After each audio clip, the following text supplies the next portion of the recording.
I was explaining through this lesson that Zacchaeus, he was a sinner. And one of the kids said, "Hey, what's a sinner?"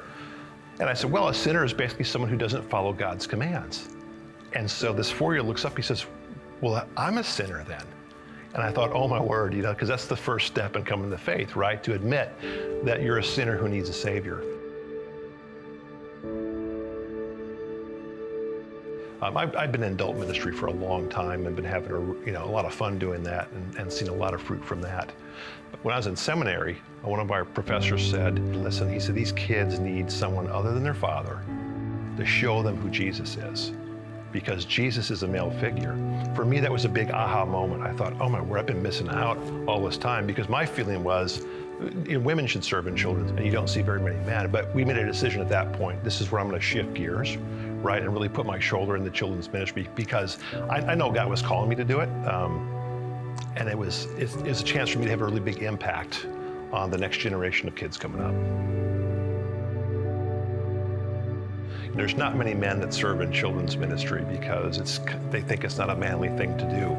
If pastor would ask people to come to the church the next day because there's this big ditch that has to get dug, right? You see 500 men show up with shovels ready to go because it's a manly thing to do, right? But we don't see them as much in children's ministry. And what really proves out is that kids really need to see other men besides their fathers, or in addition to their fathers, that are serving in children's ministry. We know that God is a male figure, he's the father, right? And the son is a male figure, he's the son. Kids relate to those as male figures, and that's why it's really important for men to be in children's ministry. And so, from my point of view, it's one of the most manly things you can do.